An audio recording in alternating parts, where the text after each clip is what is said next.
Hello, welcome back to the Manosphere Paradigm, the channel where we learn to level up in health, wealth, relationships, and hobbies. I want to welcome you to the second stream, second episode.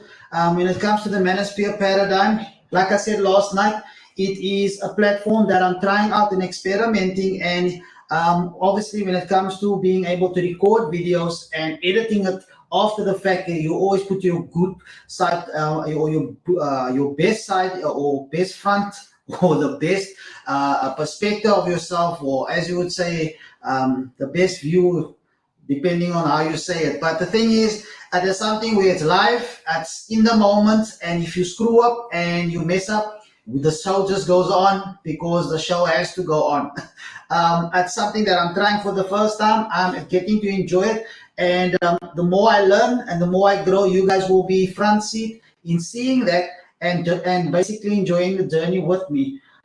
If there's anyone that's joining in on the call or at least joining on the live stream, let me know if you're interested in getting onto the live stream, asking some questions, or just dropping into the chat and letting me know as to what you think about what we're discussing. Because I'm going to be putting up a guest. He's well known to the Manosphere. His name is Dre the Genius.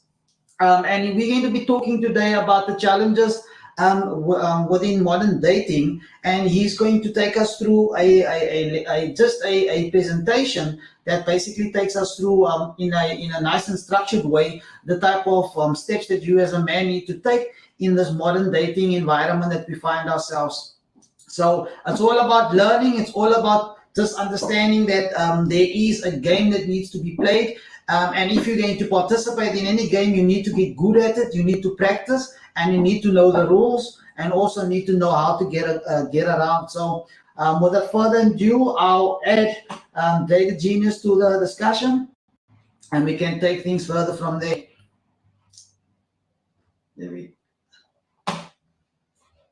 Let me just unmute him. How's it, Dre? Hi, how you doing, Andrick? Thanks for letting me in. It's very pleasant evening. You always welcome when it comes to the Manosphere Paradigm. It's we started off, what is it now, November, exactly 2 months ago, that we connected for the first time. I think it was the 3rd of September, and we had a good, fruitful discussion. And we were definitely excited in setting up some things for the future. And 2 months goes by very quickly. Otherwise, how are you doing over there in UK? How's things over there? Things, when it comes to the Cove, how's things dying down over there? I see your stadiums is full. Liverpool through this weekend, they demolished Man United. So I'm a happy camper in South Africa when it comes to Liverpool. Well, as you can see from my heart here, is dialing in from a big UK. It's all good down here. Very pleasant evening. We're into pretty much winter time now, so we're about 2 hours ahead of South Africa. It's about 10 past 8 here, so it's about 10 past 10 at yours. Really nice things. I think this Christmas is going to be significantly better than last year when, you know, it was the first Christmas after COVID. Everything was pretty much in lockdown. So yeah, it's all good down here. Life is picking up. Nice, nice. So the discussion that are going to get into tonight is about the modern dating and how guys need to basically maneuver and be able to understand how they go about just not just going into things just all willy-nilly and just going into things just thinking, you know what? Like I said, we've said it before in the previous call that you believe that everyone is playing it by the same rules, but you kind of tend to find out with RP awareness that that is definitely not the case. And a lot of times men, but especially women, operate within that internal hardwired type of framework in the way they go about things and do things for their own benefit. And we as men tend to love idealistically, and they do it more on the opportunistic type of approach. So, do you want me to go into the presentation, or you just want to give a quick monologue as to the presentation you're going to do?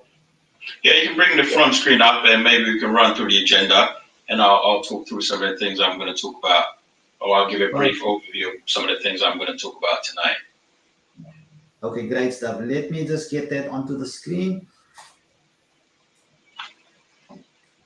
There we go. I think that's better. Okay.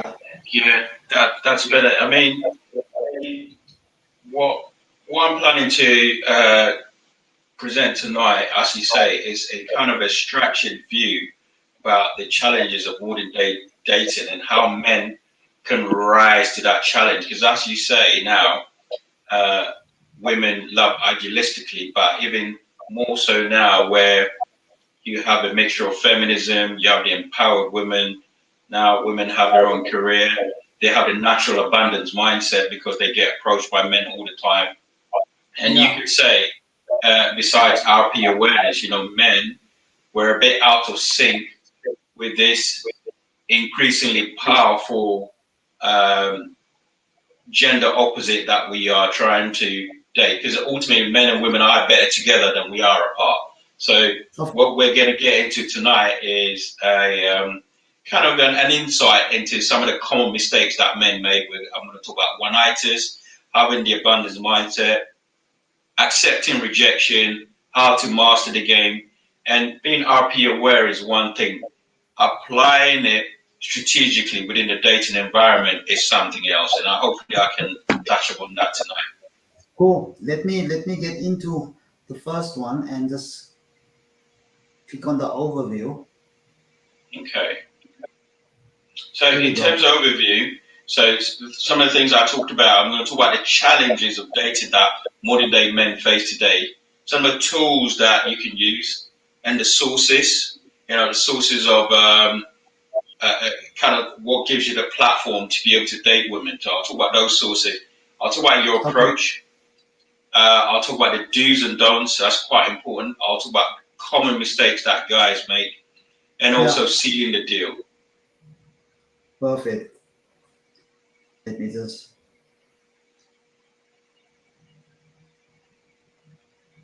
There we go. So this slide kind of talks about, I gave an opening salvo about the challenges. Now, I spoke briefly about one-nighters. Now, Hendrik, I'm not sure if you've heard about the word one-nighters, haven't you?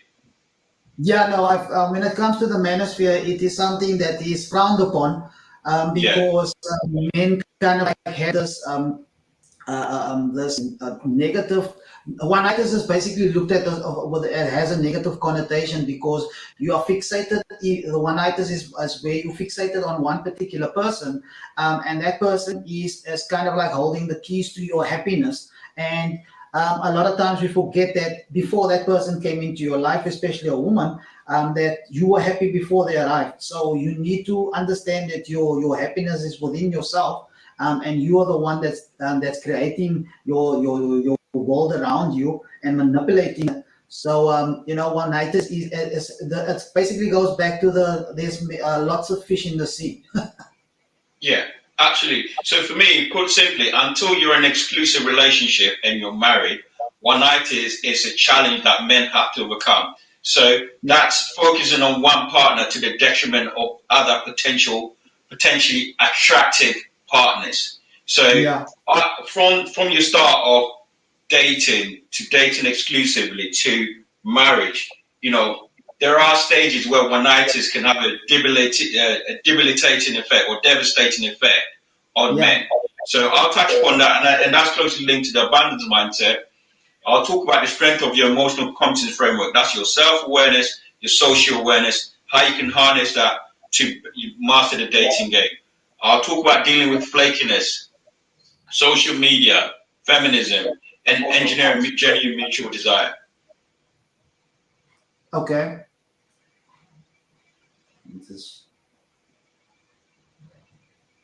So the abundance mindset, that is something from that is spoken a lot within the manosphere, Yeah. because most men, when it comes to the approach, is the total opposite, which is the scarcity mindset, where Yes. she doesn't leave, they put her on a pedestal. So these things, the points that you're touching on is very detailed, and will definitely help guys to just overcome these type of challenges, because at some things that they might be aware of it, but they wave it away, because, like you said, the one night is the number one thing they fixated on, and the red flags is all of the red flags, they look past them. Absolutely. And what you got to remember is that the abundance mindset is something that women naturally have by virtue of the fact that they get approached, they get cold Yeah, approached, they get DMs, get approached in the gym. They are, for just existing, men approach them. So they have an abundance of options. Now, as a of man, course. you need to be able to match that to be able to then master that dating game and understand that intersexual dynamic. If you have the scarcity mindset, you're going to come across as thirsty, she's going to notice it, and inevitably you're going to get finessed. Exactly, exactly. You want me to go on to the next slide? Yeah, so let's move on to the next slide, where I'll talk about some of your disposition and some of the tools that are available to you. So before you step into the dating market, let's be clear. And the reason why we're running this live stream is we're both very good communicators. So as a guy looking to step into the dating market, your written and spoken communication has to be on point. Of course. Funny enough, just to add to that, Yeah. I've So done if you some. run I've it done as a slideshow, that's the far right, all the way to the right.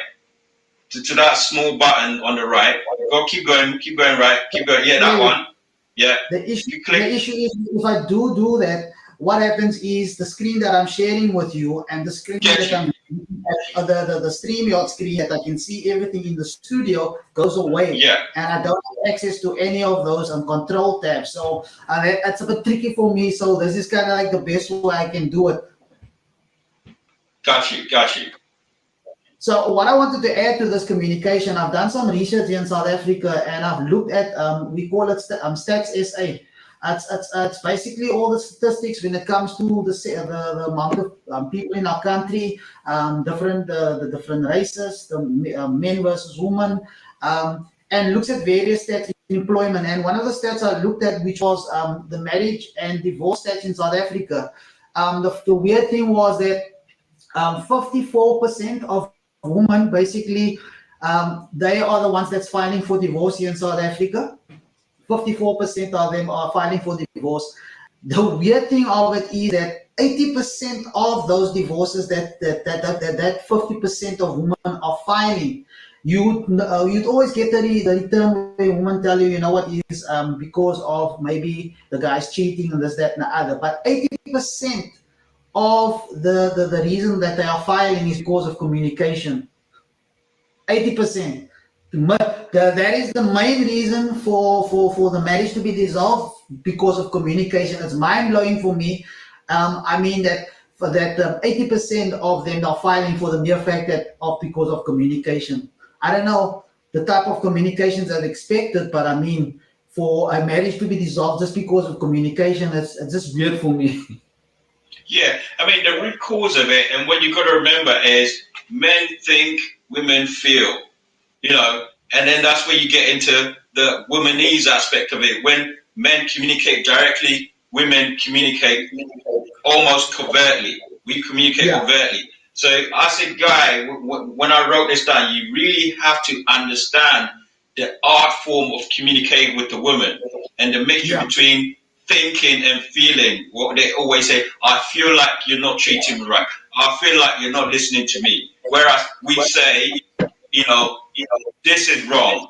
Hey, can we do it this way? We're more, you know, overt communicators. We think we are deductive problem solvers. So this is actually a key point. I'm glad you highlighted the issues in South Africa, and how communication, even in marriage, is so critical. Exactly. Let me get the next one on. Yeah. So I think we touched upon this game. That's just understanding sexual dynamics. This is well established. Look, and this sounds very simple. You can't control your facial features. You can control how God created you, but there's one thing you have total control over, and that's your physique. In this modern day and age, you have no excuse to be fat. So as a man stepping into the dating game, you need to be in good physical shape. Of course. Of course, men know off the bat that the body positivity is strictly and exclusively for women, because men know that we don't get those type of privileges. We get we get judged on the way we look, and whatever BS you get told, that is, you are not going to be looked at. Oh, I love the dad body. I mentioned it yesterday, where a lot of guys fall for this. Oh, I love a dad bod, and they get fat and overweight. But then they that is directly linked to their self confidence and the self esteem in the way they look at themselves. And I said last night that stop falling for the trope of I like a bad dad bod. Get in shape, and make sure that you're always doing the basics, personal hygiene, and getting your style right. Absolutely, yeah. There we go. So, the fourth obvious one is finances. Again, your money has to be on point. Financially, you need to be sound to be able to court a woman of, significant quality, a decent woman, things like going out on dates and the expectation on you. So I'm not saying you need to be rich, you need to be, lavish, you need to be lavish in there with gifts, but you need to be financially sound when you're looking to court a quality woman. Exactly. You no woman wants a broke guy, and it's no point you getting into the game and you can't even take a woman out on a date. I mean, the basics needs. That's basically making sure you have the basics intact, so that you can obviously be come to the table and offer something, and you're obviously looked at as being some sort of prize. Yeah. I mean, the obvious caveat there is that never lead with your wallet, but your wallet has to exist. Yeah. Exactly. The fifth one, obviously, it's mental health. I think, healing from your past traumas, being emotionally healthy, approaching the game in good faith are all very critical. So mental health is very important. Exactly. It plays to your confidence mindset, and how you basically approach this whole thing, because you've got the basics of your physical health is good. You understand intersexual dynamics, and you've got financially up to scratch when it comes to at least having the basics and having a decent income. The mental health is gonna come just because of the fact that you got your shit together. Absolutely. That is the way we operate, and you can obviously elaborate on the next point I pulled up. Yeah. Which is status. Yeah, status. So status can range from status is effectively how society views you and your contribution to society. So that could be anything from your profession to having some sort of status that adds value to society. So I think the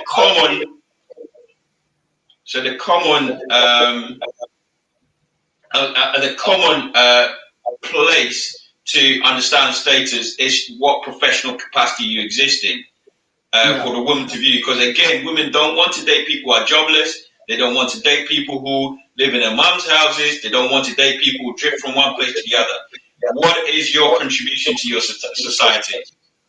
Yeah, exactly. There has to be a certain level of social status that you have when it comes to even in your friendship circles and the friends that you deal with.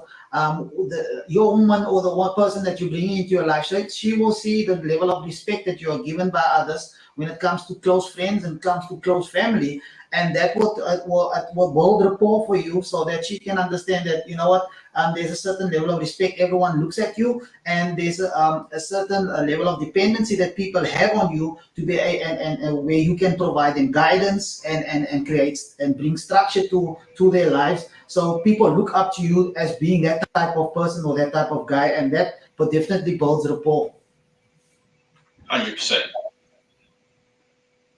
Let me just go to the next.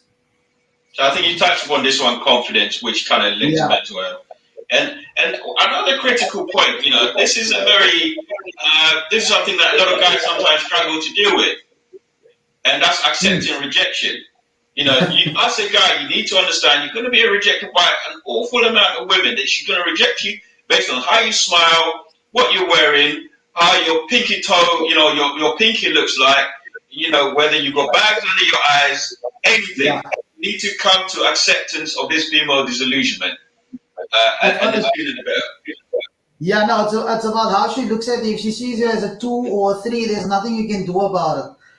But if she looks at you as being an eight or a nine or even a seven, you at least have a chance to be able to use that charisma that you have to be able to, you know what, if it's a seven, to be able to at least come with your personality to be able to bring up that attraction level. But that is predicated on the fact that you have everything else in place when it comes to, intersexual dynamics, your looks is on point. When it comes to the place that you are at, there's certain places that's exclusive, and people know because you got into the spot or you are at this particular wine farm, wherever the place may be, people know there's a certain level of income that you should have or will have to be able to have access to certain places. So that comes along, you being on point, dress code, your confidence is up there. And if you do get rejected, the important thing is not to be buttered.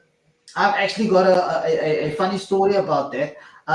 In the past, I mean, I'm a guy that is 1.69. That is my height. I checked the last time. I think it's like 5'6" or 5'5", something like that.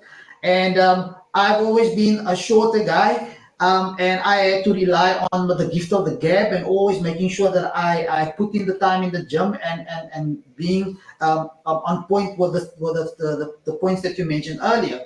But I had a friend of mine. He's a good looking guy. He's basically the same height as me, but he always had more charisma than me in being able to get women over the years. But one night we went out to some spot. He hit on this chick, and she basically shut him down immediately. There was no ifs or if, when, or buts. It was basically, please get away from me. And she looked at him with such disdain. His ego, for some reason, could not take that rejection, and he completely went off on her. And I had to stop him. I was like, he became disrespectful and insulting, and I said, "Whoa, wait, relax, calm down, breathe. This is what we call rejection. You don't need to go off on her. If she doesn't want to talk to you, there's no obligation for her to do so. This is what you call rejection. You may have experienced a lot of it, but calm down, have a beer, relax, and let's see what the rest of the night has in store for us." But it was funny for me the fact that how quickly he was offended, and he's like, "How the hell don't you want a guy like me?" I was like, "Relax, ninja." Yep, absolutely. You have to come to acceptance that it's harsh feedback from women. Some women are going to look down upon you because you approach them and they think you're not in their class. And some women are going to be more open and receptive and be softer with their rejection. The point Yeah, is that when you approach a woman, are you the best version of yourself? So if you're of short, you course. can't be fat. If you're tall, you can't be skinny and weak. If you're huge, you always have to approach any situation as the best version of yourself. So when you get that feedback, and also things I say, personal hygiene, your your breath and everything else, it's all gonna be points that women are going to use to reject you. Of course, like you mentioned earlier, you have to pick your struggle. You can't be short, fat, and broke. You you can do something about your weight and the way you look, your hygiene and your style, and then you can work on your purpose and getting your money up. If you're ugly, as you get your money up, you get to a point of being well off, or at least getting to a point of being stable and building on on your career and basically getting your bag up. Woman will start looking at you. He's ugly, but he's cute. I like him. All of a sudden, because you got the other things in order, or at least up there, all of a sudden, woman's gonna start making some concessions to say, you know what, there's at least he's bringing value. Although he's got crooked teeth, or he's got a big forehead, or he looks weird, the other things make up for it. Absolutely, absolutely. Women will always make concessions and exceptions. Exactly. Let me go to the next one. The next slide that you have. There we go. So I think again, this slide kind of consolidates everything we've been talking about. Understanding what your strengths are in the dating market. So if we're moving clockwise from the top right, strengths. Know what your strengths are. Know your weaknesses are. Every man is going to have a strength, is going to be a weakness. Capitalize on your strength. If you're very outgoing, you're very charismatic, use that. Be honest about who you are. Don't try and sugarcoat, and guys are very good at making up all these things to make themselves look good in terms of their status, what they have, etc. Just be honest, be authentic and consistent. Understand what your individual style is, because we can't all be each other's cup of tea. So it's how your dress sense and what works for you. So fitting clothes. If you're a tall guy, you might be able to wear certain types of clothes. If you're a short guy, you don't want to wear clothes that makes you look very stumpy. So it's about understanding what your individual style is and pulling it off. And also, the last part I put in there, having boundaries and controlling the frame. So I think we spoke about these things anyway, but kind of consolidates it. Cool. I'll move on to the next one. Okay. Here we go. Okay. So the next one, and I really want you to chime in on this, because the biggest. Okay, let me backtrack. When we talk about the manosphere, and the manosphere discusses how guys have a scarcity mindset, they have one nights and everything else. Yeah. But I think what the manosphere never addresses is how guys can overcome that one nighters and establish that one nighters. And a lot of the time, the problem that guys have is because they don't have sufficient sources to draw enough women into their frame. So when I say things like cold approach in public, you got to get out there, speak to enough women, get experienced in it, and accept those rejections. You're going to be closing probably 1 out of 10 women you approach. Get used to that. Yeah. Gym game. People say, women say, I don't like getting approached in the gym. Yes, they do, if you engage some tact. So I think in the next couple of slides, I will talk about how to master the gym game. Dating apps. Dating apps, again, is a very useful tool to use, because now it's at your fingertip 24 hours a day. So if used wisely, you can use that as a source to draw potential partners into your pool. And social media, Instagram, Snapchat. So combined with all these things, you can have a good source to draw women into your frame, and then you can evaluate who needs to be taken, who can be taken seriously, and who can't. I hear you. The way I look at it is two things for me. The first one, cold approach. It's something that you should always practice and should always do, because it helps you to overcome fear and that fear of rejection. And like we said earlier, you need to accept the rejection. It's part of the game. And the big thing with cold approach is it becomes a numbers game. Because you know what, for you're not going to be that successful, and depends if you are the type of guy she is attracted to, and also predicated on the fact that you've got all the other things at play already. Your dress sense is on point, your personal hygiene is there, you also have that confidence of having that abundance mindset, because if they do reject you, cool, it's not personal. It's just the fact that you're not a cup of tea, and you move on to the next. The more you do it, the more you get better at it, and the less it would affect you. Sometimes it is maybe, if you a man will obviously look at a woman and you'll go for what attracts him, and if it's a chick that he looks at as being a dime piece or a 9 or a 10, you know what, if he doesn't get through to her and she doesn't want to have anything to do with him, that type of reaction or rejection stings a bit more, because he viewed her maybe as a 9 or a 10. Because if he was busy with the 5 and a 6, you know, that rejection wouldn't be that much of an issue to him. But cold approach is definitely something that helps you to get better at communicating, striking up conversation.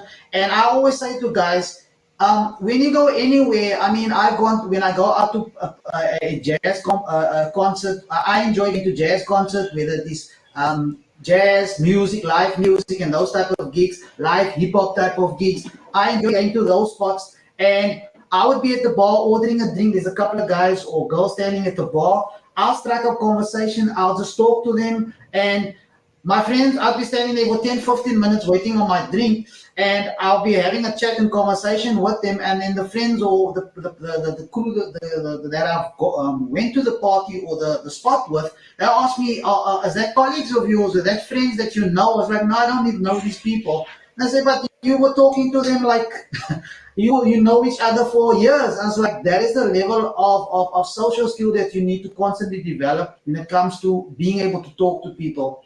The second thing, though, when it comes to social media, I agree with you when it comes to the Instagram and those type of things, because you know you can put out your image as to the type of hobbies and the type of interest that you have. And if females shoot their shot in a different way, they'll like the pictures, or they will drop a comment as to, wow, where was that? That looks awesome.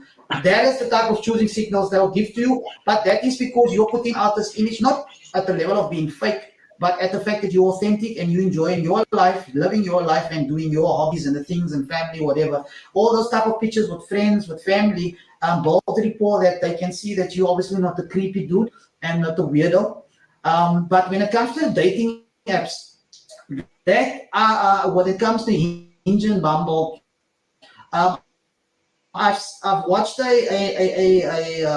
live stream with one of the content creators in the RP space and the Manosphere, and he presented some data when it came to I believe it was Tinder and Bumble and all these dating apps across all those apps. When it comes to Tinder, Bumble, what are the other ones? I think Badoo and stuff like that. So they have the data that came out is that 80% of the women are going for 15 to 20% of the high value of the men that is like the high value. So if you are part of the 80%, women don't even look at you. They look at the top guys that they look at as being good looking, sexy, model-esque type of guys that they can see, you know what, these guys put in their height as part of their bio to show that they are 6 foot or those type of things, and also the look the way they look. So that data has revealed that they don't even see the 80% of your normal your normal guy, your average dude. They don't even see them. So as an average guy trying to level up, it becomes a bit of a loss for you, because you're not going to get the return on investment. And the only thing that you're going to be tend to smash is going to be the low hanging fruit, which is the single moms and the body positive woman. Fair point. Yeah. I prefer more the cold approach, and then the other thing is staying on your purpose, getting better with your social skills, and then operating from a level of pre-selection that you only go for, and cold approach for the ones that's giving you the choosing signals. Yeah. That you I think yeah.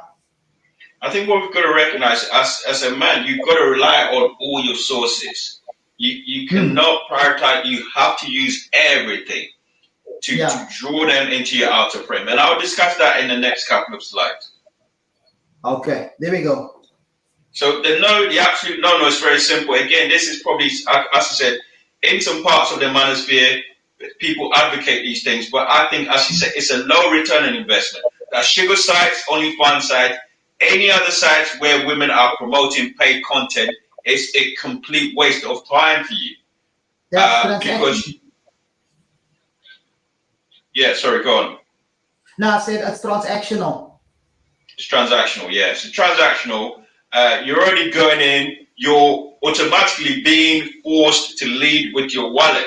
And you would be hard pressed to engineer genuine mutual desire when you enter these sort of platforms. Yeah, definitely. The fact is, you're only being looked at as a wallet.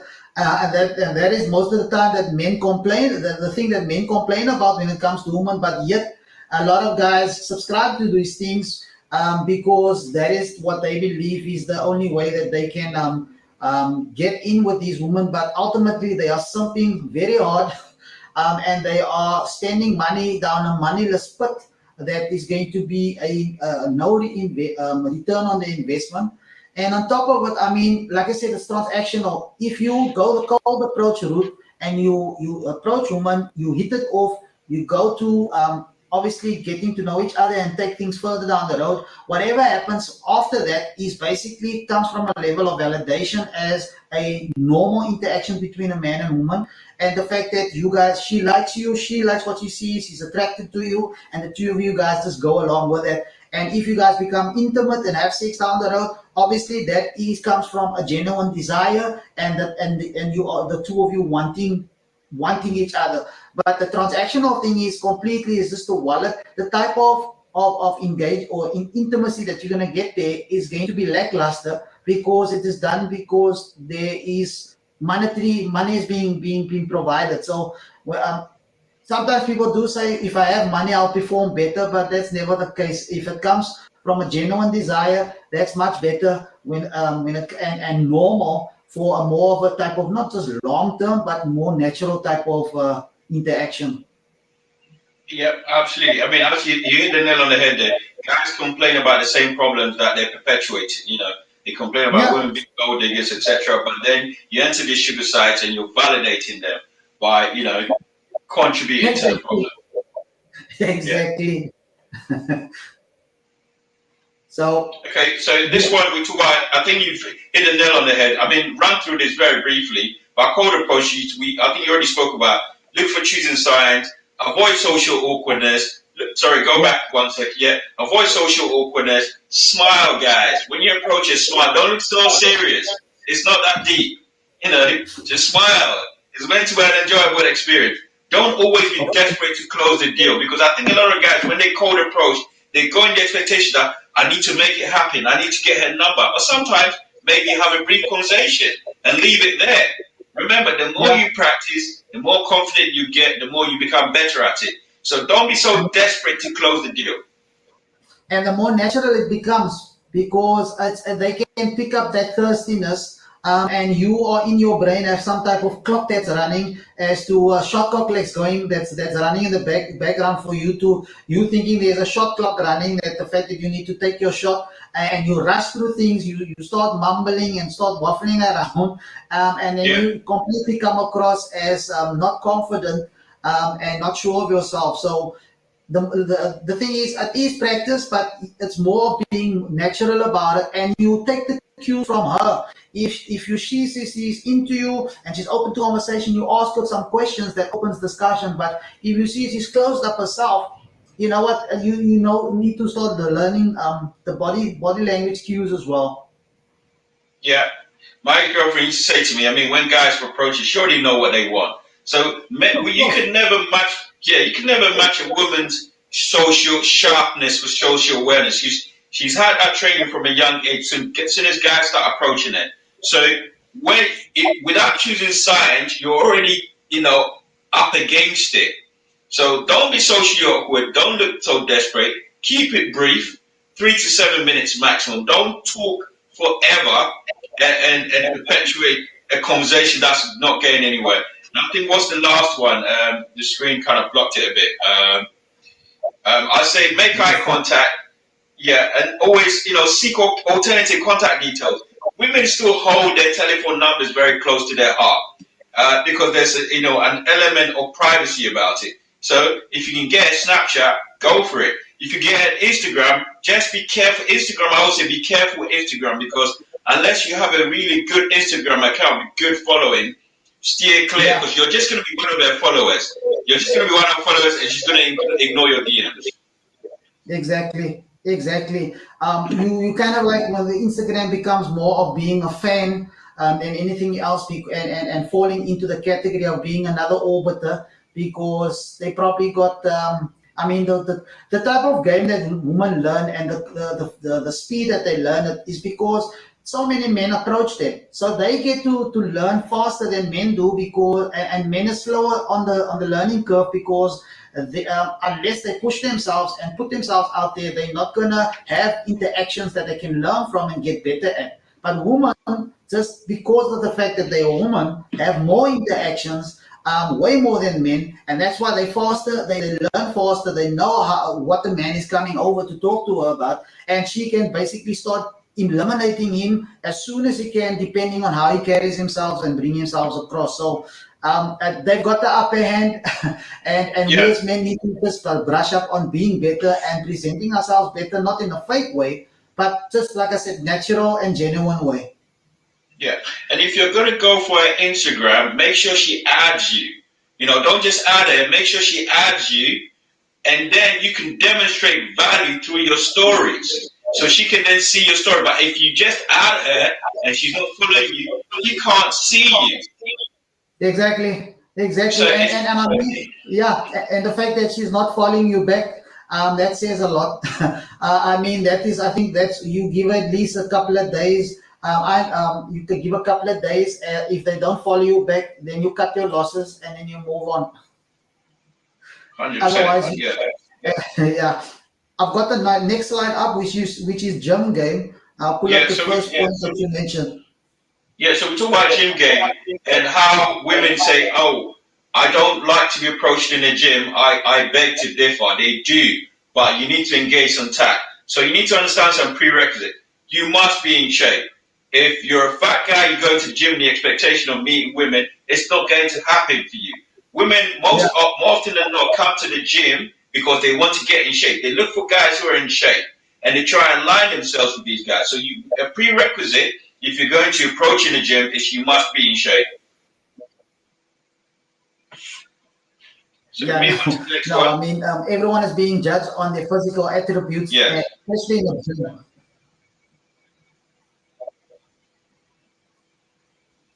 There we go. So the second one is she must enter your space. When I say enter your spaces, you'll be trained out in a certain place and she will come around, maybe do something quite close to you, or maybe jump on a bicycle next to you, or be lifting weights next to you. She's now in your space.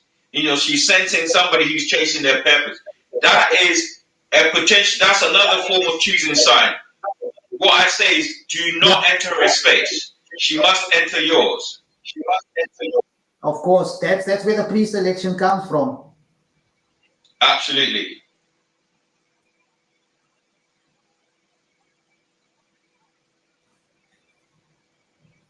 And then the next one I've got up for you. Yeah, we've got this one. I think we covered this one also in the code approach.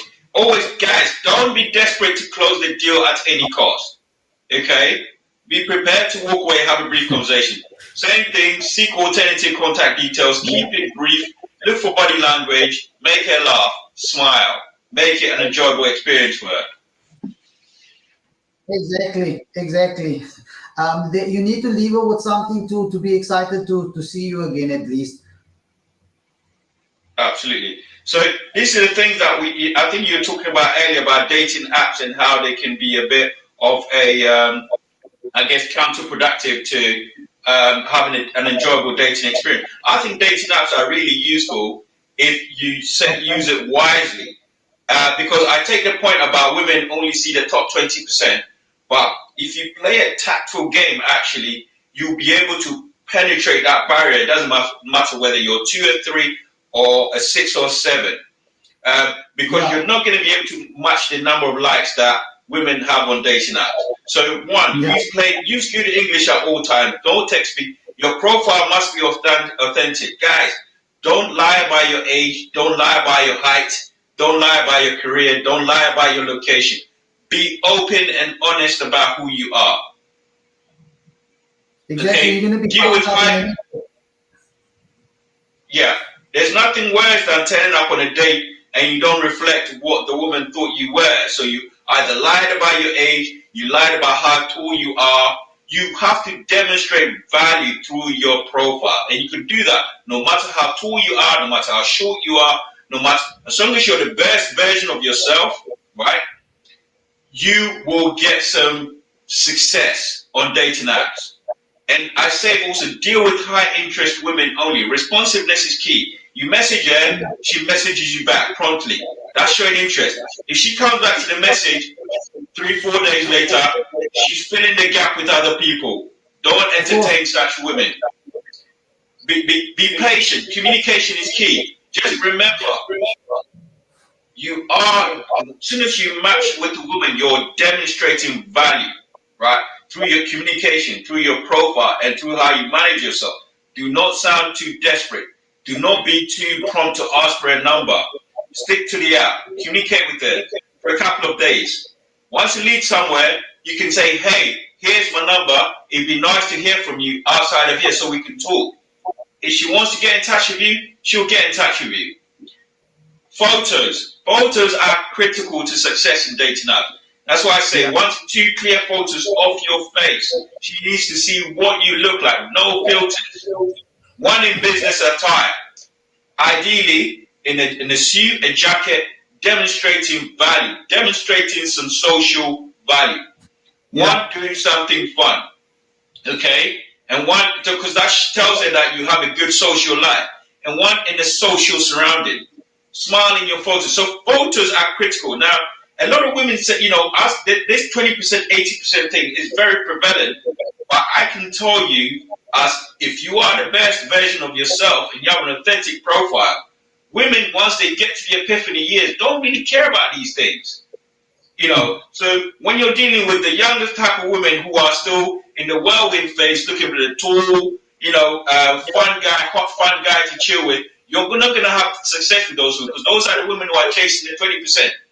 But once she hits 30 and she's had a learning, she's in epiphany years now, she realizes that high value men come in all shapes or form. Short, tall, ugly, nice. As long as he's demonstrating value, she will come into your frame. Yeah. Yeah, they start valuing and opening up their eyes a bit more because in the 20s is obviously about the change and the Tyrons.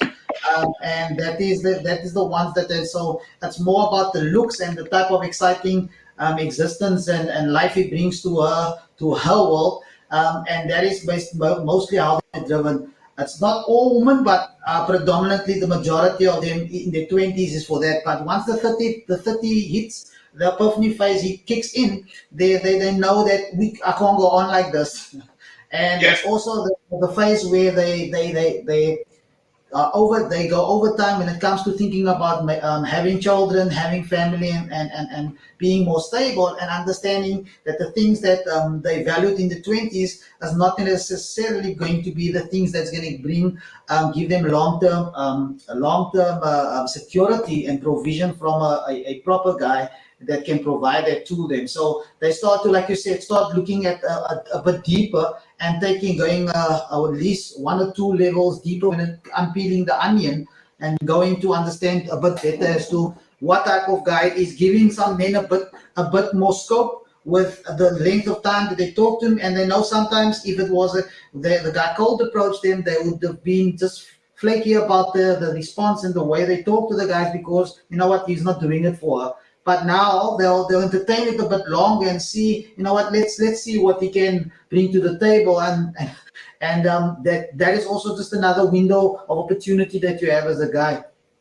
Yeah. If you recall, Hedrick, a couple of slides ago, what I mentioned about you need to understand your personal brand and your target audience. So depending on what age you're at, if you're a guy in the late 30s to 40s, Women in their epiphany years are going to be a good source for you, because regardless of, again, as I say, regardless of your height, how you look, anything else, as long as you're demonstrating value, these women have now gone through that whirlwind phase. They understand what men need, what the kind of attributes that they need to look for in men. And when you're a guy who is demonstrating value, you're an attractive proposition for them. Exactly. Because you at the stage where you've grown, and that level of personal brand becomes more and more authentic because you are confident in who you are. Absolutely. Let me. There we go. So this is a very brief slide. We'll talk about planning dates. Be very assertive when you're planning a date. Be assertive. Hey, I'd like to take you out on this date. Are you able to make yourself available? Use very direct communication. Don't say, hey, do you think you'll be free this time? That means you're doubting if she's available. Make it look like you're also busy, right? You want her to make herself available. Even suggest where you're going to take it. Hey, I would like to take you to the skyscraper for some drinks. What do you think? Would you like to perhaps join me? Be very assertive. Book location and send her confirmation once she's confirmed her availability. Confirm the dress code. Choose somewhere nice and picturesque. As I say, learn for good scenery and privacy. Drinks and snacks. Guys, do not do dinners on a first date. It's an absolute waste of time. You need to be in a kind of situation where you can talk, vibe, and be relaxed. Don't go and spend X amount of money on on dinner in the expectation that she's going to sleep with you on the same night. Don't do it, please. Exactly. Arrive on top. Yeah. Sorry, do you want to chime in? It's just a level of investment when it comes to it, because some guys tend to try and impress, and that comes from, like you said earlier, you're not confident about your brand. You're trying to make sure to provide some type of image, or project some type of image to impress her, other than being yourself, knowing who you are and knowing what you bring into the table. And a lot of times, if you don't have the basics that we spoke about earlier in place, then you tend to start making these type of silly mistakes in trying to make up for it, and doing heavy invested type of gestures, and making these huge gestures in getting the woman to be somehow impressed by the fact that you took her to this amazing restaurant and you're paying a huge bill just to show her, you know what, you're basically leading with your wallet, and that's obviously one of the mistakes we mentioned earlier. Absolutely, yeah. So the point I was going to cover next is arrive on time, meet her outside the venue, and walk in together. During the day, let her do the most talking. Do not over talk. You must pay the full bill on the first date, guys. Even if she offers to pay, please do not. So, guys make common mistakes, as I say. They go on the first date, she offers to pay, and they take it. Women have a serious issue with that, because it demonstrates a lack of leadership, it demonstrates a lack of resourcefulness, it demonstrates a guy who's not ready to protect and provide. So the first date for you is your chance to demonstrate these qualities. Yeah.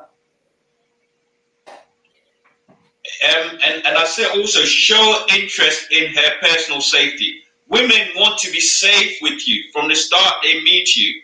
She wants to feel safe in your company. So please do not do anything that gives us arouses her suspicion that you're an unsafe guy. So all that time, show interest in her personal safety. Yeah. Exactly. The thing is this, you have to be that's where us as men come in when it comes to what we are valued for. And what we are valued for is obviously the provisioning, but also the ability to protect. And again, I'll go back to the points we made earlier, is the fact that if you are in shape and you look after yourself and you always push yourself in getting strong in the gym, it will be natural, and you won't have an issue being able to defend or protect her, and she will feel naturally feel that level of protection, because she can see the level of your muscular and your physique. You know what? If something should go down, you will definitely be able to carry your own and be able to make sure that she's okay. 100%, 100%. Well said. Do I go on to, So you wanted to go to the next slide, or do you yeah, I expect mean, you? so the points on here is that unless obviously, I think guys make a mistake. You take a girl on the first day and you want to sleep with her on the same night at any cost, guys. Unless there's an obvious Yeah, attraction, don't do it. Ask her to call when she gets home. Make sure she gets home safely. If she's interested in you, she will message first. Do not message her first after the second date. You know, leave it to her. If she's interested, she will message you. So yeah, that we can move on to the next slide. yeah. The one thing I just wanted to say when it comes to sleeping with her, the thing is, you have to have a certain level of anticipation as well. If you do it, sometimes when it comes to the level of attraction that is there for you from the woman to you, or the girl to you, sometimes some of them can't control themselves at the fact that they are really into you, and the attraction is so high that she is going to just throw caution to the wind and say, you know what, I just want to secure this guy as fast as I can. I just like him so much. And that is sometimes what happens. But most of the time, to go that route is to, like you said, keep it short and sweet, have an enjoyable date, get to know her, be genuine about being interested in what she's about, have her talk most of the time. And then from there, you call it the night, and then you leave her with something to wonder about, and to start create this fantasy and story in her own mind about you, because the best place to be is to live in her mind, and to have some mystery to you, so that she can start unraveling, and be excited to get to know you more and understand you more. And that is the whole journey, that as things progress, she'll just be wrapped up with you. And you do know that she obviously is dating other people as well. They are hypergamous, and they've got a lot of options. But the more you are, the more mysterious, natural about the way the interaction goes with her, and you are not thirsty and running after. She's got something to chase, and that's going to get to the point to become fully invested in you, and start leaving most of the orbiters to the wayside, and focusing on you. Absolutely, absolutely. So this slide covers some of the do's and don'ts, and I think you and I have covered quite a lot of that. But just as I say, just to quickly go through the list, as I say, don't lie about your age, don't lie about your height, don't lie about your profession. These are things that Yeah, women complain about. Now, if you engineer genuine mutual desire in advance of meeting her, you're going to undermine all of that because you lied and you weren't entirely honest. So please, guys, don't do that. Be honest, be transparent about who you are. Don't disclose too much information about your accomplishments. We mentioned the other day when you and I met, discovery trumps disclosure, and that always that is key. Um, don't go on there disclosing all the Sandra about what you've accomplished in life. It's just gonna she's gonna be repulsed by it, and she's probably gonna curb you. Do show ambition, do show interest in her and in a relationship. And I say this, guys, even if you're not looking to take her seriously, and you think this is just, casual, you have to show some genuine interest in taking her seriously in some sort of relationship setting. Because modern day women these days are very well informed about all the tricks that guys use to get the box. So you need to be clear that you are genuinely interested in her as a person. Do not entertain flaky behavior. If she cancels at late notice, move on. I think you've disappeared. Yeah, you might want to come back in.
like yeah.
Goes in a follicle.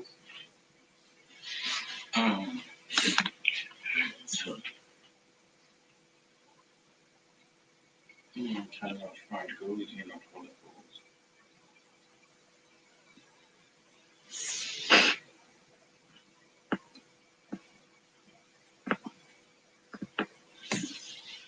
Goes in a follicles. Kind of find goes in a follicles.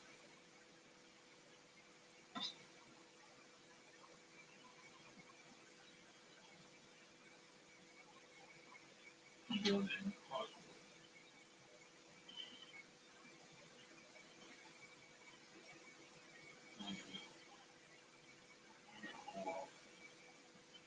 Nutrition, nutrition, nutrition,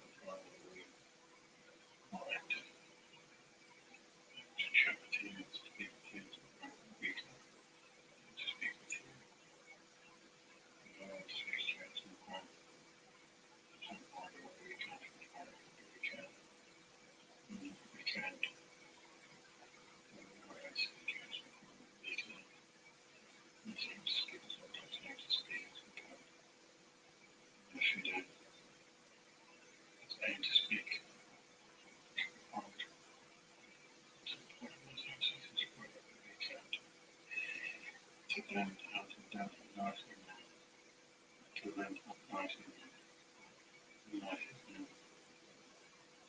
Listening to speakers and trying to hold the weekend. Again, have a nice evening. Again, have a nice evening. Hey Joe, how are you? How are you behaving? Let's be some time over the weekend. Again, have a nice evening.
Yeah, it's one of the voice patterns, so I'll probably join this evening. I think that now.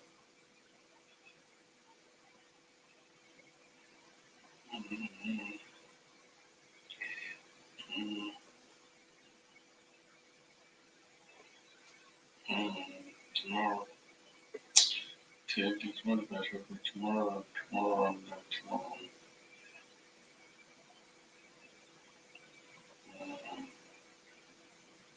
Grandparents at our Sunday. Okay, figure out how to Sunday. Drive through the weekend. Doing drinks on Saturday and going on Sunday.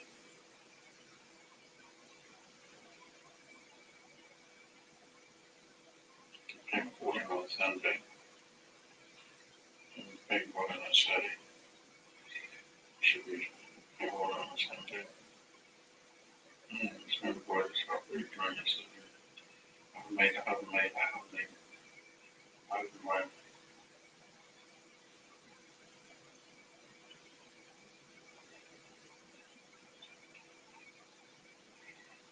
things long week.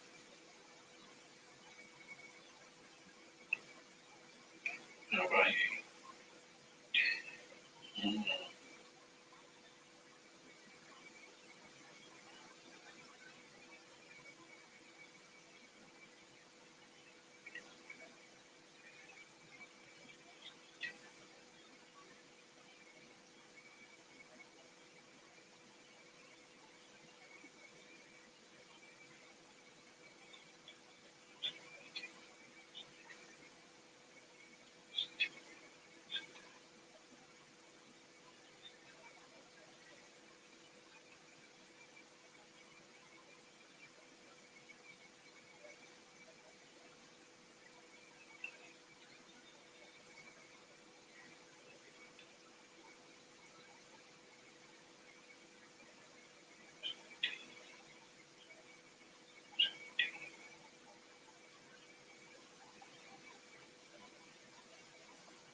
Yeah.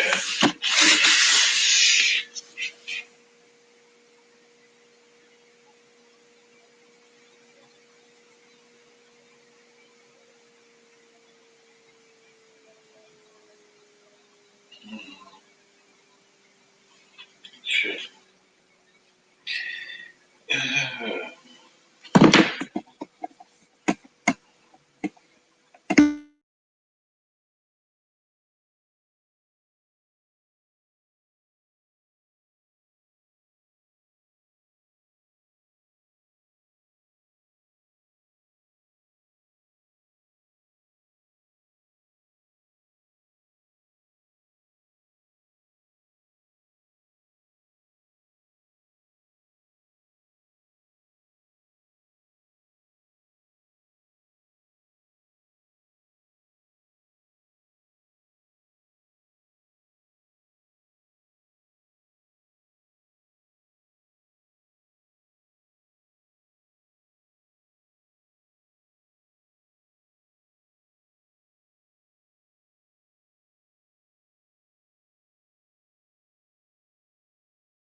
Hello. Hey man, I see you disappeared. I don't know. I've had an issue with my internet over here. Okay. Um, I think you might think your volume is just a bit high on your side. Let Okay. me. Lowered it. Okay. There we go. So let me just open up the presentation and then Okay. I'll share with you. And I need to just check with. I've been having some issues the entire week, and I uploaded some new or at least software onto the router or upgrades that I needed to have done. But for some reason, I don't know what the heck is happening. Let me just Yeah. go ahead. Whilst you were off, I was checking out some watches, man. Look at the prices of some of these watches. Hublot watches. I don't know if you can see it. This the other way. There we go. Come closer. Up and up.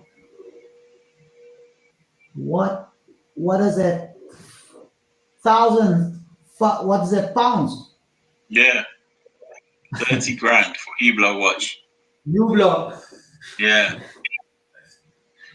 Being a I'm high more. value man is not easy, mate. I'm more of a tag viewer type of guy. Yeah. Yeah. These are. I was looking at ordering my P-Gate AP watches earlier, and the prices are absolutely madness. Mad prices. You're talking 100 grand watches, 150 grand watches. Crazy. Let, did I share the screen? No. There we go. So I think we were on the last couple of slides. We were looking at the. Yeah, keep going, keep going, keep going, keep going, keep going. Yeah. Just spoke about that, do's and don'ts. This is the. Was it this? Yeah, I No. think, yeah, come on. Do's and don'ts. Yeah, I think this is where we were. There we go. Yeah, Hopefully, I won't have the same bloody issue again. yeah. um, Yeah, no, it's Okay. technical difficulties. It is what it is, but I'm definitely gonna just call my provider and make sure to just step up the line speed to be able to Mm, make sure that I don't have this type of issues again. sure. Yeah. Because Yeah. Yeah. I know you were a bit patient with me early on, so I thought let me stick around. You might be able to come back in as well. I actually messaged you on Instagram to see if you were actually having issues, but yeah, the way you disappeared, it was quite apparent that you had some technical issues. So that's fine. Do you want to dive into this then? yeah, go for it. So I think we covered the thing about if she's too slow to respond on messages, move on, guys. When you're exchanging messages with a girl on dating apps or WhatsApp or anything like that, if she leaves you on read for a couple of days, move on. She's Yeah, filling the gap with other people, right? If she comes back and says if she says sorry and she's not showing sufficient contrition, move on, guys. Women have the abundance mindset. She's juggling a lot of guys. If you're on yeah, the lower end of the scale, she's going to move you to the back of the queue. And then when of she's course. not having any joy with these guys, she'll come back to you. So don't waste your time on these women in the expectation that when they tell you, oh, I'm busy, oh, work is busy, I've been very, this, it's all cap, right? Yeah, She has a genuine mutual desire for you, genuine desire for you. She'll be responding to your messages with a sense of urgency. exactly. And that is the ones that you deal with when it comes to the one that's showing high interest, because the one that you still have to go and look at and trying to up the attraction levels. I mean, it's a waste of time. You if they don't look at you as being a I would say seven and up, then don't waste your time, and make sure that you are investing. The thing is, the most important thing we have is our attention, our time, and what we bring to the table as being a type of mentor guidance type of personality. Those are the things that we as men are valid for, as to what we bring, as to we bring direction, we bring structure. So you need to value your time, and if you are dealing with flakiness, you move on. 100%. Yeah. If she's not respecting your time, chances are she doesn't really have a strong interest for you and she has other people ahead of you in the queue. So, what else have we got on here? So, I say things like wear an outfit that makes you feel confident about yourself. I think there's one thing dressing to impress, but you've got to dress in the way that makes you feel confident, guys. So, Yeah. it's not what you're wearing, it's how you're wearing it. It's an important Yeah. distinction. Yeah, the thing is this, sometimes when you do put on your best threads, what will happen is you might come on a date and you are confident in the outfit that you're having, and she might just we call it about this the shirt test, and tell you what kind of shoes are those, or what shirt did you really put on that shirt. You play those things off in a fun way and in a witty way, because whatever she says about your outfit, you really don't care because you like it. I mean, I've got a friend of mine that always says there's a thin line between funky and fucked up. Yeah, So absolutely. Yeah, yeah, so then you need to know your fashion sense, and being able to obviously know that what you're wearing is not completely out there. But at least you look good and you feel good, and that's all that matters. yeah. She's gonna notice what you're wearing. Your aftershave, your clothing. I've been on multiple dates over the years, and she will always recall what you wore on your first date. So put a bit of effort into it. Look clean, guys. Clean up. Wear nice shoes. Wear nice aftershave when you meet her. Compliment her. I think the last thing I've got on the screen is do not check the bill before paying. Uh, more often than not, you should be able to ascertain the bill from the menu. You should know what you spent, what you've been drinking, etc. Have a rough estimate in your head. So when the bill comes, if it's in the folder, it gets put on the table. You just wait for the waiter to come back, hand over your card, and pay for it. He's going to probably hand you over a chip and pin machine. You stick it in. If the bill is exorbitant, and one thing about these these bars and restaurants, they're very good at inflating the bill. if they see that you're there with a nice lady and you're not going to challenge the bill. What I say is don't look at the bill. You know what you've drunk. You have an estimate in your head. Once you get handed over the chip, if it's in the ballpark, just pay for it. Pay for it. Yeah. Don't look at the bill and scrutinize it. Because, again, that's going to give us some sort of anxiety about your ability to protect and provide. Yeah, yeah. If you're going to be count every penny, you shouldn't have been on the date in the first place. If you're going to commit and offer to take her out, then pay for the bill. They can say they want equal rights and equal opportunity, and I am my own woman, but nothing drives them up faster than a guy that says, "Let's split the bill." Yeah, and just remember, it's not the fact that she wants to. When the bill arrives and you're paying for it with that level of assertiveness, what demonstrates to her is that this guy is a leader. He has the ability to protect and provide. So there is actually an underlying connotation behind that bill, which is why I say to guys, once you split the bill, it's over for you. It's not so much Yeah. about you paying the bill; it's the message that conveys. Exactly. And it like you said, it brings anxiety to the interaction because now you're putting a thought in the mind is, can you really, are you confident in being able to swipe or pay for what you have? Is there any type of concern that she needs to have? So yeah, just move on, get to the next, and not make a big deal about it. Yeah. So I think this slide talks about some of the common mistakes. I think you and I have kind of discussed it ad infinitum. But just to recap, trying to take her home on the first night at any cost, asking her to foot half of the bill, your pictures not reflecting your current look, being nervous on the first date, unnecessary bravado and trying too hard to impress, expensive dinner dates in the expectation that she would sleep with you on the same night, not having a plan for the first date. And I think what we said, bad hygiene, guys, halitosis, bad breath, looking unkept, bad shoes, poor dress sense, wear clothing that makes you feel confident. Exactly. These things need to become second nature when it comes to you doing your thing and getting ready, and it needs to be part of your everyday thought process before you go out that door. Because the way you carry yourself and the way people you project yourself and make sure that you are doing the basics and doing the hygiene part, doing the dress part, people is going to respect you and take you seriously off the bat because you yourself take yourself seriously. It's a level of self-care that you do, and it's not that it's a level of having to put in effort. This should be second nature and should be something that you do because that is who you are.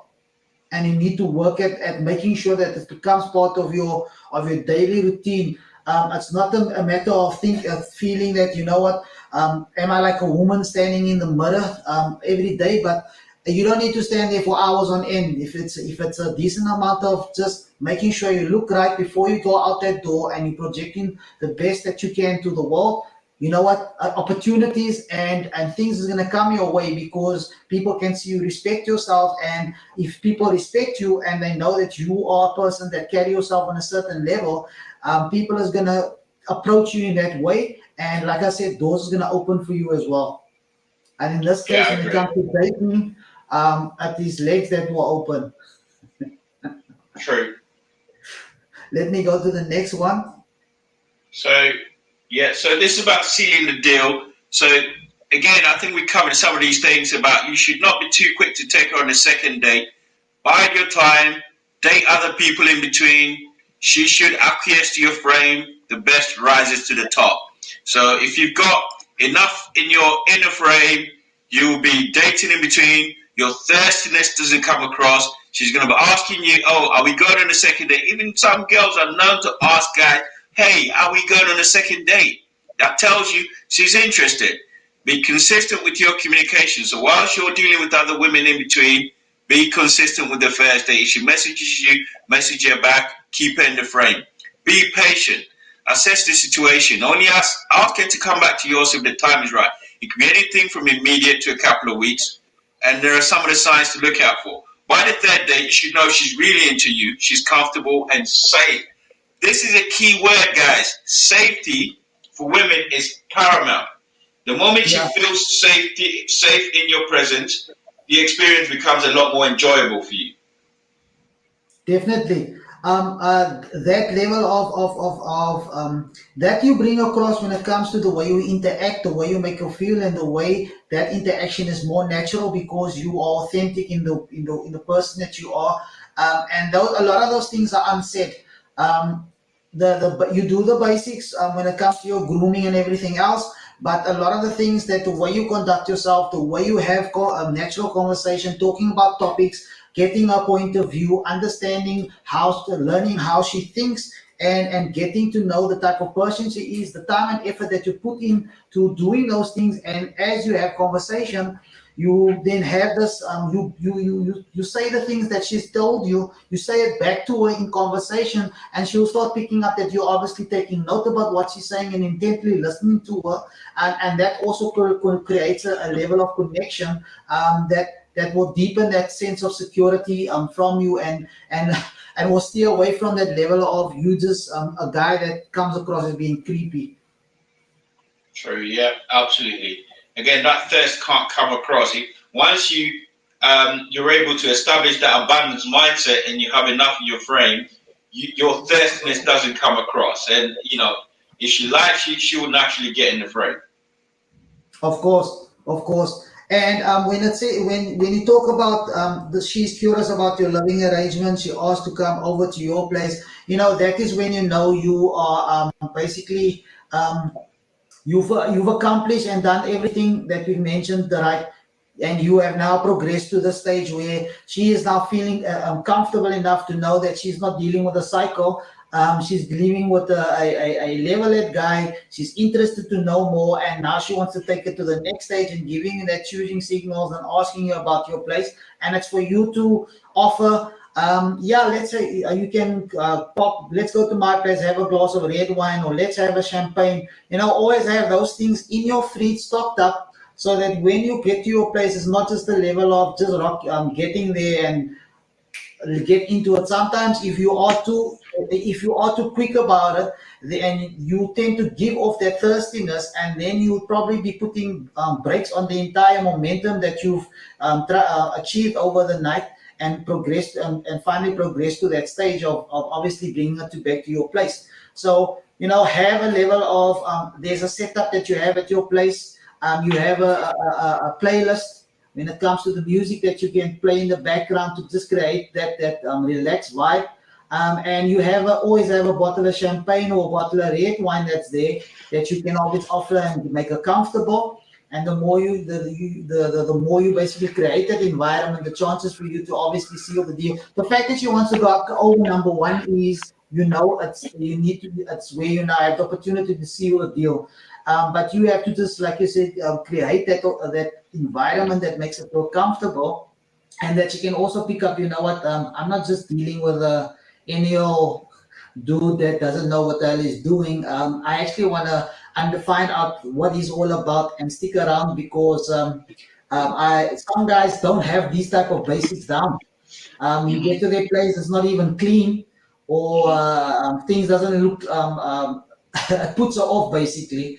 So a lot of guys, these are the things. Sometimes we take it for granted that these are the basics, but some guys they just clueless about what they need to do to be able to get to this point. In her asking him about if you're on the date, asking you about your place, your living arrangement, who you live with, you're on your own, blah blah blah. So you detailing this is very good, and some of the things sometimes we overlook, but detailing it in this way is a good way for guys to just to understand and also see themselves where they made the mistakes and obviously where they need to better. Yeah, totally agree. And well said. So I think this slide, I think next time you and I get together, I would like to tackle this dealing with sourcing problems and one-nights, because as I said, this sphere talks a lot about one-nights and getting the abundance mindset, but it doesn't systematically break it down for guys in terms of how you go about addressing this issue about scarcity and one-nights. So if you push next, I've got a really interesting slide which talks about how to break it down. So I've got this thing. There's something called the outer and inner frame. So once you start sourcing women from dating apps, cold approaching, gym, etc., they come into your outer frame. So these are then people who you've got contact details with, you've become acquainted with, you've never met them, you're in regular contact, genuine mutual desire not established, value not demonstrated. You've probably got about 4 to 7 potential leads that you've just met, contacted. Now, the challenge, the task for you is to pull them into the inner frame. And if you push next, I'll touch upon that. And I'll let you chime in on this as well, because this is a really interesting thing. So once you've got the outer frame, what you do now is how do you demonstrate value to pull them into the inner frame? So that's where your game, your confidence, your looks, your status, your money, you're demonstrating these things. And then they come into your inner frame. That's when you've now met them in person. There's genuine mutual desire. There's value demonstrated. You've got 3 to 4 strong leads. There's a risk of one-nighters when there's a lack of strong leads. So your inner frame really is what counts. Now, a lot of guys have a big outer frame, but the inner frame is small. That's why they have one-nighters. This is why I put here, there's risk of one-nighters when you don't have credible leads in your inner frame. So you now get to the vetting process. You now vet that your inner frame. You vet them, and that's when you get into LTR. So if you push back, so I want you, this is something that I put together. I don't know, what do you think about it? That you've illustrated this just and mapped it out very good or very well in the fact that, like you said, the cold approach thing and everything else that you do when it comes to meeting them and acquainting yourself with them is the fact that that's where the confidence comes from, and you're only going to have that type of confidence when you do the basics and you put in the work. That is going to gym, looking off, getting your fitness right, getting your grooming right, getting your style right, making sure you focus on your career, having a life, having hobbies that you are passionate about, and having that life. That once you basically have that framework, then from there it gets to where you draw them in, and a lot of times you can do the cold approach, but you're also going to have a naturally human coming into your life because they see what is happening and they say to themselves, I want to be part of what's happening in his life because I know it's not going to take long for him to get woman, and I'd rather put my hat in the ring, Then you start having the options because you'll have a lot of them knocking on the door, and there's no way you're going to be having one-nighters because you're the one that's got all the options. And that's kind of like where this mentality from being a high-value man comes from. But just talking from an average guy, if you make sure to put in the work for the basic things, you're going to get to the point of projecting that life that makes them interested. You are confident, you are authentic, and you are authentic about the person that you are, the brand that you are in your personality. That's gonna come across authentic because you've got everything in place, and then from there they're gonna want to know a bit more about you, and you draw them into that inner frame for where you now basically put it that investment over 6 months, a year, 2 years, whatever, in getting to know each other, being a bit more vulnerable here and there so that she can get to know you better and you guys can pour into each other and invest in each other. And that's obviously, once you've done all of those type of vetting, you get to the point of saying to yourself, you know what, I definitely got a keeper here, and let me make this exclusive, and because she's adding to my life, she's helping and complimenting me, she's submissive and she makes me feel like a man, and she's not combative and trying to one-up me all the time. Those things play into you also knowing that you know that you in your correct frame because you're projecting and leading, and you're projecting this frame of that you want control. And sometimes maybe if you are struggling under pressure, you keep it stoic, and she can see that you are a rock that she can depend on. And if things go sideways and she knows things are sideways, you don't panic. You basically make sure to sort out the plan and get the plan together to be able to execute it so you can get to a better footing. So basically, it's for the one thing. Once you got the base, you just keep on building. It's like a house. You just keep on building onto that foundation. You put on the walls, you put in the windows, you put in the door, you put on the roof, and then you can stand back. And once you're in LTR, you basically can look back at the house and see what you guys have built. Having said that, you're obviously looking at it from the RP lens, and understanding also that you know what, sometimes you get to this familiar stage in the relationship, and if you are not on your purpose and doing your thing, and you always keeping her that attraction level, engaging her attraction level, she might get to the point of being bored and maybe wanting to explore a monkey branch. So you as a guy, we're having that RP lens, you know you've put in these things and have these things in place. So if she does get to a point of feeling she wants to monkey branch, you're not going to be running after because you've now been in the LTR. The issue with the LTR is the fact that you've invested, and that is time, it is money. Maybe you have gone to, maybe you bought a vehicle. The money that you spend on her and the things that you spend when you're in an LTR, obviously a man wants a return on an investment. So I would say, when you get to the LTR stage and you're getting to see each other, you don't move in with each other.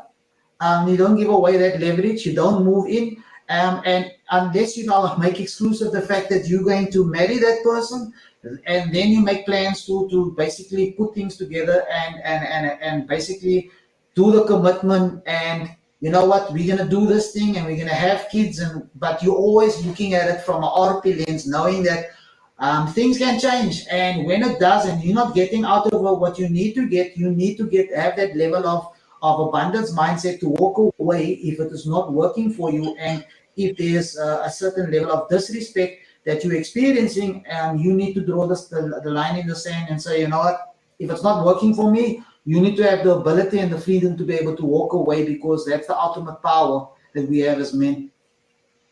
Yeah, no, I totally agree, and well said. You touched on some very good points there, especially the risk with LTR and have monkey branching. And I think one thing I say is that a lot of problems guys have is when they move from out of frame straight to LTR. So you don't have very strong leads. You're immediately, even in the inner frame, if you only have one strong lead in the inner frame, you risk one night. As you get to LTR, she's gonna, you risk her monkey branching or looking for a better option. So this is perhaps needs to be looked at as a bit of a cycle. So once you've been able to execute this cycle from sourcing, outer frame, demonstrate value, inner frame, LTR, if when you're in LTR, I say things, common mistakes, don't move in together. Don't move in together unless you're looking to get married. Be careful about, coming to some sort of living arrangements where you could possibly, surrender a lot of frame to her. She sees you, she sees the full scope of you, and you have no escape. So I think I like some of the points you covered there about the risk of LTR, and it's probably something that's worth expanding on in this slide. But as I say, if you follow this through to completion, once you're in LTR, she starts monkey branching, you can immediately start sourcing again, get to your outer frame, and start pulling more into your inner frame. That way, you keep that competition anxiety going with her, and you're more confident that if she leaves, I'll find another one, I can replace her. It depends on what you're looking for. Some guys, as they enjoy the staying in the outer frame, in meeting, cold approaching, having engagements, having experiences, and then moving on to the next, having a certain type of rotation, and they enjoy that type of setup because it works for them. They are more focused on the purpose, their businesses, and other things that they're busy with. You have other guys that's wanting to get into a relationship and build something with a woman, and doing it from an RP lens, understanding that she can flip on him at any time. The problem is, like you mentioned earlier, when guys go straight from the outer frame wanting to go into LTR, that is when they are pushing the hardest for the relationship, and that should not be the case.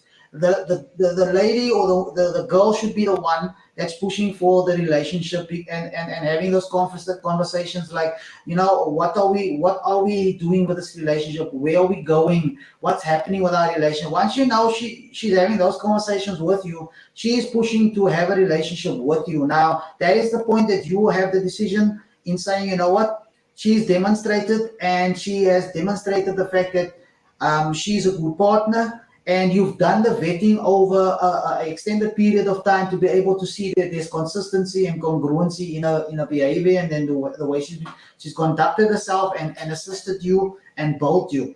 The longer you're sticking to that inner frame part of it, you build a connection stronger, and you are able to see each other also for who you are. You only get to know the person really once you live together. So, but the thing is, the more you invest, at least when you do not move in whether you have a competition anxiety and you always have a focus on you. And if she feels she wants to entertain other guys, you know it's something that you made a mistake, not a mistake, but she's put up a front and you bought into what she was selling, but then she switched it up on you, and that's the type of personality you find yourself dealing with. But if you're dealing with some of the exception and the good woman that's out there, that is that wants to build with a man, that wants to be submissive, that wants that's come to the says, you know what, I'm offering femininity. I'm offering to be there for you, to build your dream, to build a family, and to build us, and whatever your surname is, she wants that surname tag to her name. That's the kind of woman you're dealing with. Then you know, at least, you know what, let's move things to LTR if that is something that you so desire or want to do. No, yeah, I totally agree, and yeah, and well said in that. It's there are the LTR, I think, element is something that you explored very well, and I appreciate that. Yeah, it sheds a good light on some of the risks you can get into. But yeah, I think that's the I last slide. But yeah, very well said.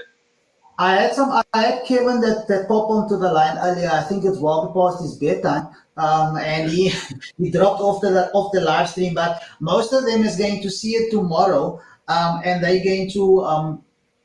gonna come and drop some comments probably. I said I'm going to have a I need you to actually send me your address in the UK because I want to send you a T-shirt. So Okay, yeah, I can send it to you. I'll much. send it to you on Instagram now. I'll just Perfect. send it to you now. Yeah.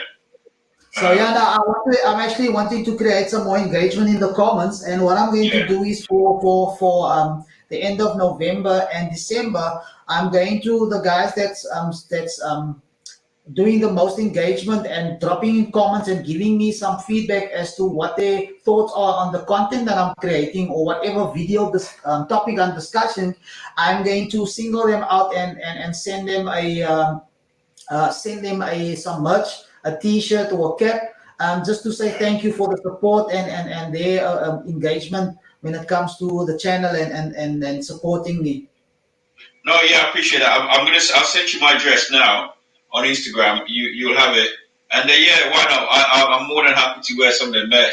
I'm more of a kind of a I roll a bit more formal, but yeah, I like t-shirts. We can yeah, as I said, I really appreciate your engagement and the fact that you seem to be on top of the whole mechanics of it, the IT element and the releasing consistent content. So I will upload some of this onto my personal channel as well. But I'm Yeah. really, I'm extremely grateful that we're able to collaborate on a consistent basis. Now, one thing I can commend you on is the fact that when you say something, your yes is a yes and your no is a no. That's a favorite scripture that I have, and I always tell men that is one thing we need to always do. Is my yes is like I've always have. I make plans with someone and organize a schedule a meeting or something a week from now or 2 weeks from now, and then the same day or the morning of that scheduled meeting, they'll ask me, "Are we still on?" And I said, "I did not give you any message or any communication to say that are not on. I told you I'll be there, I'll be on. That's the time, and that's the way I do it. My yes is a yes, and my no is a no." So Yeah, I no, appreciate and absolutely, I yeah. commend you that I can definitely. When you say you're gonna pitch up and you've got something, you have definitely been true to your word, and I appreciate that because it's also just helped me to think about things. Earlier on, when I was struggling with the connection, I put together another live stream topic, which is where I'm gonna talk about just getting down to the basics of the differences between men and women because a lot of times this whole rhetoric of we all the same, we all there's certain things when it comes to the developmental ways that we get brought up and how parents bring up a boy versus a girl, and that basically the way that happens translates into your teens and into your early adulthood in the way you operate and just deal with it. And a lot of this, the rhetoric when it comes to be all the same, and there's no difference between men and women, tries to take away those differences. But those are the things that makes us and makes us so unique and complements us towards each other. So I want to just cover that and have a stream about it and see if there's some engagement on it. But I've got some points I'm going to put across, and I'm definitely learn from you. I'm in the professional environment where I create PowerPoints and stuff like that. But for me, I don't know, for some reason, I'm very lazy when it comes down to just putting my thoughts in order. I do some scripts when it comes to the content. I have the main idea, I draw up the points, and then I basically freestyle on my thought process around it, and I just do it that way. But I definitely need to become more detailed because it's going to help when it comes to illustrating a point, explaining it, and getting the audience to understand it obviously better. So no, Yeah. I'm learning from you as well, and I appreciate that. No, yeah, it's a good combination. I think the thing with YouTube I've learned is, if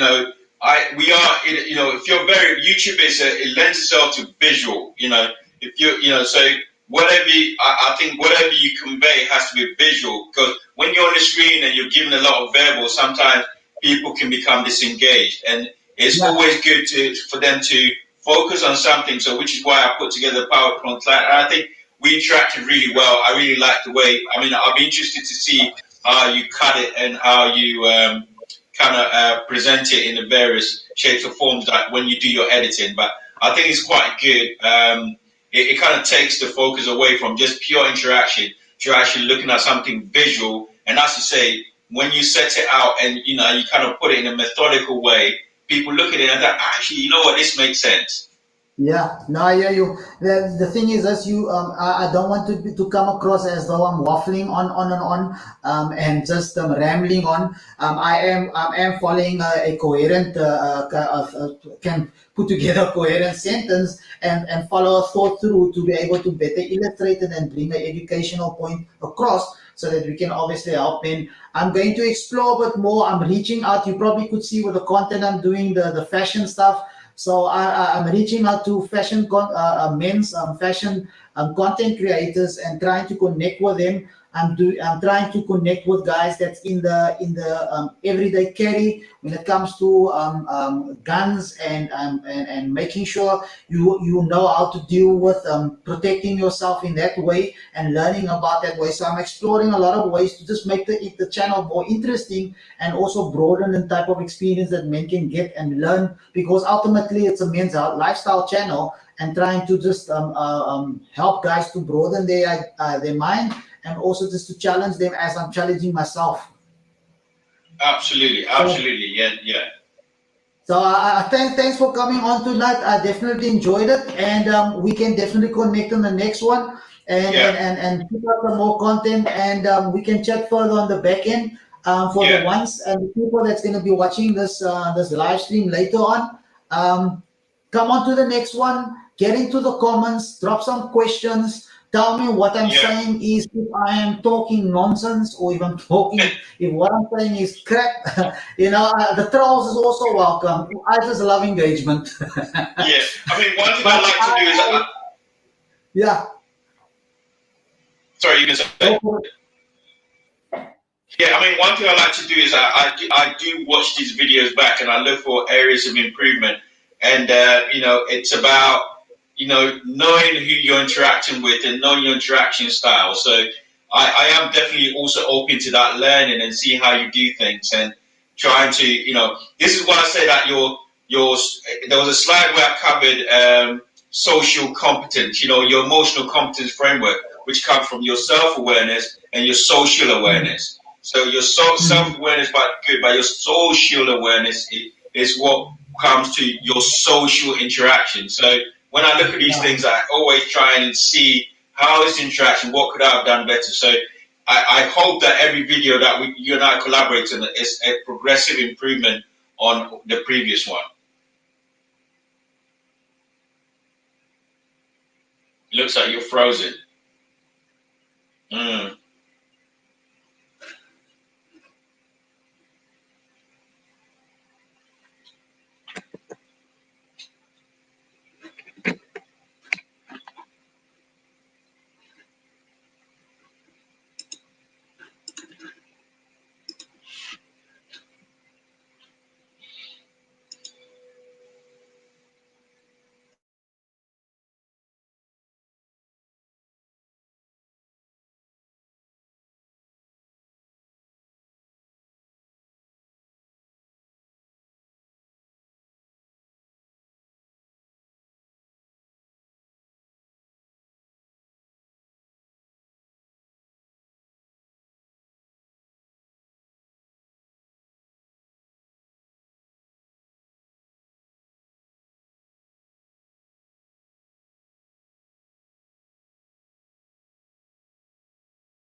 Can you hear me?